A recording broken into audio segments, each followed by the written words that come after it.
Hello students, especially of class 6. Today we are going to deal with figures of a speech, and among the different figures of a speech, today we are going to deal with simile.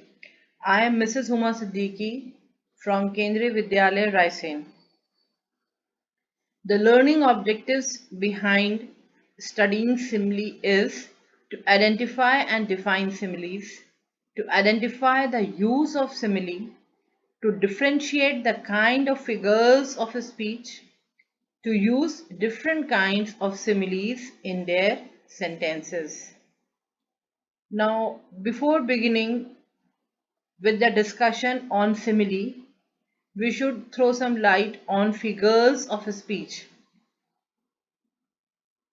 Any language comprises of two different things. One is parts of a speech and the other one is figures of a speech. Parts of a speech deals with whatever sentences we are speaking. When we divide that sentence into different small words, and each word belong to different categories like noun, pronoun, that is the part of speech. And figures of speech, they are the expression which are very uncommon and deviates from a common mode of speech. The aim is to create beauty and to produce greater effect. We can say the words which are used to express ideas and feelings in effective and impressive manner, they comprised of figures of speech. The poet and writers, they use this so as to beautify their language, so as to attract the readers, and so as to let the imagination of readers go wild. The use of figures of speech consists in departing from usual or the simplest form of an expression and using words other than their literal sense with a view to making a piece of composition more vivid, striking, and powerful. It is a total change from the ordinary form of expression or the ordinary course of ideas to make a greater effect. So overall, we can say that the writer, they use figures of speech to create an impact, to create an effect on the reader's mind, and they use the words which deviate from the normal expression, and they try these things so as to create some impression, so as to create some unusual effect on the mind of the readers. So let's deal with simile. It is a figure of speech, definitely, and simile mostly is based on comparison. It is a figure of comparison in which two dissimilar things belonging to two different planes are compared. It consists in giving formal expression to the likeness that exists between the two different objects or events. The comparison is made by using words like, as, so, such as, just as.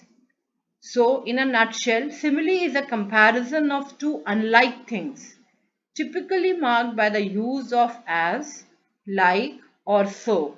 So, whenever we are talking about two different things and we are taking some characteristic in those two different things as a common, and then we are comparing them by using the words like as, like, then it becomes a simile.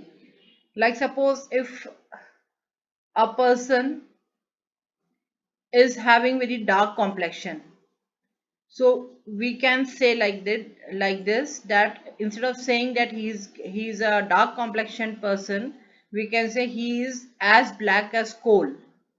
So we are comparing coal and that person, both of them, they are dark, and that darkness is being compared by using as. Few other examples are, my love is like a red, red rose. She shines like a star in the film industry. So as a star shines in the sky, very distinct when we see the sky. Similarly, a lady, she has got all the name and fame in the film industry. That is why we are comparing that thing, that brightness, that aura. She shines like a star in the film industry. The next one, I wandered lonely as a cloud. Now see, if you look at the sky, the cloud, they are all alone in the sky, moving here and there. Similarly, here in this sentence, a person, say if it is me only, or you it could be, because we have used the word I wandered. Wandered means travel here and there, travel aimlessly. I wandered lonely as a cloud. So that loneliness has been used here. The person is lonely as is the cloud in the sky. The person is lonely on this earth. The next example, as good as gold. The next example, as beautiful as peacock. Then the next, Ashoka fought like a lion in the Kalinga war. So see here, lion. Lion is full of bravery. Similarly, Ashoka the Great was also full of bravery. So he showed his bravery in the Kalinga war like the lion shows its bravery in the forest, in the jungle. As flies to the wanton boys are we to the gods, they kill us for their spots. The next one, look like the innocent flower, but be the serpent under it. And the last one, my heart is like a singing bird, whose nest is in a watered shoot.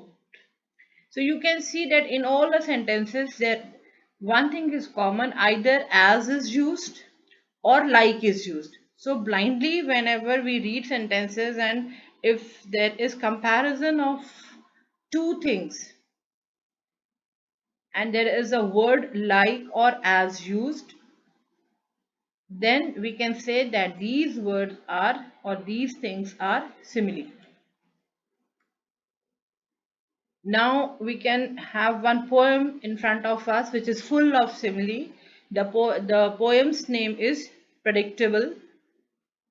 Poor as a church mouse, strong as an ox, cute as a button, smart as a fox. You see the abundance of similes, so many similes in each line. The writer has used beautifully the similes. Poor as a church mouse, strong as an ox, cute as a button, smart as a fox, thin as a toothpick, white as a ghost, fit as a fiddle, dumb as a post, bald as an eagle. Have you seen eagle? When it sits, you can, if suppose you have seen on Discovery Channel or somewhere in the sky, the eagle, you could have seen it or somewhere if the eagle is sitting on some branch, you could have seen it. If you have observed eagle, the head of the eagle, it is simply bald, having no hair. So bald as an eagle, neat as a pin, proud as a peacock, ugly as sin.